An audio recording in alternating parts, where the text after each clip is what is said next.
30 years of the Big Red Band. It's pretty amazing that something has survived that long. As I watch every day when I come downtown, ooh, we're going to tear down this, and we're going to tear down that, and we're going to tear down McKinley School, but I hope we never tear down the Big Red Band. This has been a fun weekend already, and last night we started with a little get-together. I thought a little get-together at the Speakeasy across the street. And it's a tiny little place, and I said to the hotel, oh, we'll have 25, 30 people, maybe. We probably had 125 or 30 people last night in a tiny little place, and I don't think the air conditioning was working very well either. But anyway, it was fun to get to see everybody. It's been fun putting this band together. My big concern was, there was a form that people filled out, and the question was, how often do you play your instrument? And one said irregularly, one said occasionally, and then there's one that said never. And it was the nevers that really concerned me. Wonder what this will sound like. And I remember one time when a young man was on our stage playing with our big band. We played a piece, and he looked at me and he said, we don't sound as good as we sounded in high school. And I said, well, in high school we practiced every day, so it surely makes a difference. But it's been fun. And for those of you who don't know, we're gonna perform for you. We rehearsed for almost 2 hours this morning. We're gonna play here in a minute. And then we're gonna do Roger Blackburn's film. And he has, several years ago, he completed the first half of the history of this band, like from its inception in 1924 to about his graduation time, which was 1965. And then he said to me, you're going to finish this? I said, heavens no, I don't know. Not for me. Well, he did. And so this afternoon we're going to get to see the second half of what Roger has put together. And I haven't seen it yet because I've been busy, but I'm sure it'll be very, very interesting. This has been in the works. This weekend has been in the works for a long, long time, at least a year. And the committee who's worked together, I've worked on it, and Roger Blackburn and his wife Marilyn. And Marilyn was never a member of the Big Red Band. Marilyn isn't even from Parkersburg, but my goodness, she was really instrumental in making this happen. Many, many good ideas about what we should do and what we shouldn't do, and she's a good person. So Roger and his wife Marilyn and I, and Melissa Bias-Hersick, and Brett Mead, who's right this moment in LA, he's not even here today, and Doug has been a really huge part of making this weekend happen. So if you don't know, then this evening, those who have pre-registered, we have a banquet up the street. We're going to have a brass quintet there, made up of Big Red Band alumni, and then after the meal, we're going to have a jazz quartet made up of Big Red Band alumni. So it's pretty exciting. So we're going to start for you this afternoon. Just hang on, we'll get this curtain out of the way, and we're going to be good to go.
you don't know, that was a piece from the Bennett Band book.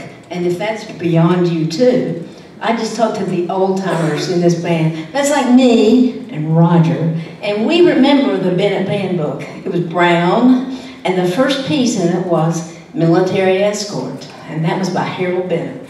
And our next piece is a little bit different. But before I go to the next piece, let me talk about some of these famous people on our stage. And they're famous because, for a lot of reasons, but one reason, they're from the Big Red Band. So I'm going to start over here, and on this end, and this famous person from the Big Red Band, the class of 1987, Van Deventer Junior High School, PHS, Chris Dirth. And Chris is in the West Virginia Symphony for a long time, don't know how long, a long time. Famous people, right here in the white shirt. His pants are red, you can't see them, but he's got red and white on. Underwear, okay. My friend, Huey Lovelady, we had lunch together about 4 years ago, and he announced to me that he was coming back to Parkersburg, because he'd been out in Vegas playing for years and years. He's coming back to Parkersburg. And I said, oh my gosh, why are you coming back to Parkersburg? We don't have enough music. And he said, well, I just bought a house. And I said, oh, here you are, Bob Huey. There he is, in the white shirt. Famous people. Here we have Luke Zyla. And Luke has been around this town forever. I remember when he was a cute little boy, and he was in Sheila's band at Van Deventer, and he was so cute, and he lived up on Washington Avenue. But now he's not a cute little boy. He's a big boy now, and he's been playing for years. Just retired from the West Virginia Symphony.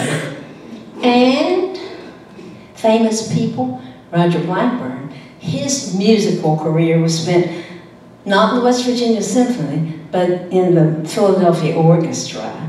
No slouch in the trumpet section. So, and he's the person, if you don't know Roger, raise your hand. He's the person who put this all together, this history. Then the other people that I think are really, really important. There are two people in this group whose last name is Schroeder. And if you don't know who that was, there was a gentleman named Frank Schroeder who was band director number, I don't know what, 3 at Parkersburg High School. His name was Frank Schroeder. And someone told me, Dave Warfield, that whatever he said, you could depend on it. And he said just exactly what he thought. That was Frank Schroeder. I didn't know this gentleman, but his son right here, stand up please, Frederick, is in the clarinet section. And his other son is back here in the trumpet section.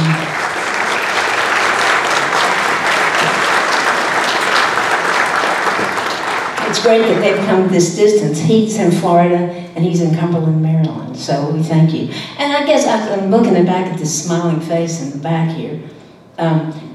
We're so fortunate to have today the very first girl who ever got to play in the snare line at PHS, Cheryl Ratzer.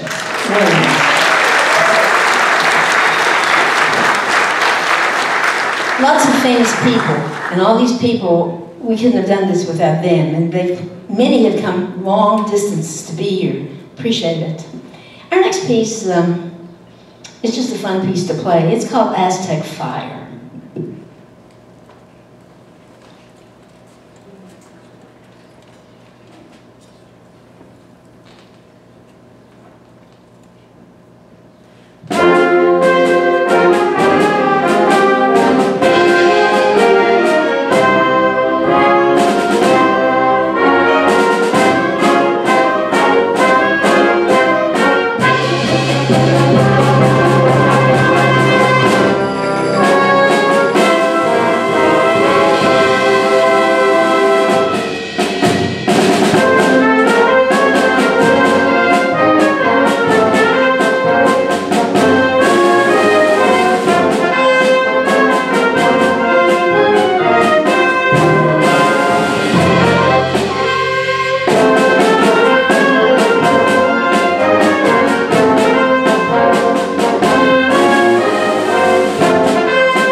Thank you, thank you, thank you. If you were in the Big Red Band in the era of the 80s, there was a piece called Indian Fire. Hear it? It sounds similar, doesn't it? Same composer. I'm supposed to talk so people can rest, because if you don't practice every day, save your chops. Next piece is a piece that has been arranged by an arranger of today. He and a lot of other arrangers take the old marches. Do you have a copy of that march, the piece of music there, Phil? I mean, Fred, on your stand? Look at, okay, thank you. Yeah. I know you can't see the notes, I don't expect you to, but look at this. It's yellow with age. And there are a lot of notes on this little tiny page. And this is the way the marches were. Tiny, lots of notes to play, which meant you had to have lots of technique. And these gentlemen came in this morning. They're just playing away at these old marches. And they're great.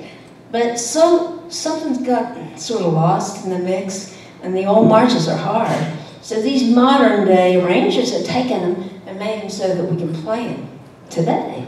I wish you three could play what you were playing this morning. It was so interesting, because they've gotten memorized too. But they wrote the music just in case, just in case. This next one is a march by Carl King. It's called the Big Four March.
she's going to put down the curtain, and I'm going to talk a little bit about what you're about to see in the video. I'm not sure everybody that's here now.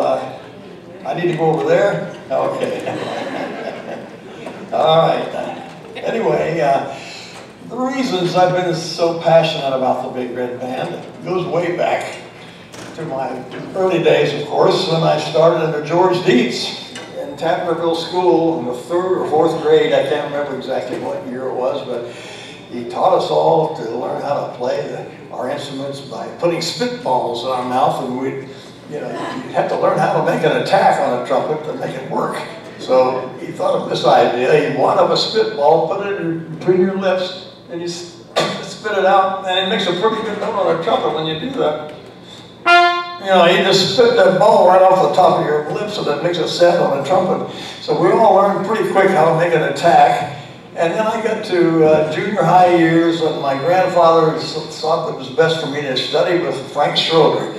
And so, of course, I had older brothers that were in the band, and they gave me a good image of what the sound should be like. One of them played trombone, the other played the trumpet. But anyway, I started at a young age getting a good image of what a trumpet should sound like. And that's part of the problem. Today I have students, or have had students in the past, I'm not teaching much right now, but I had students that come in and they have horrible tones.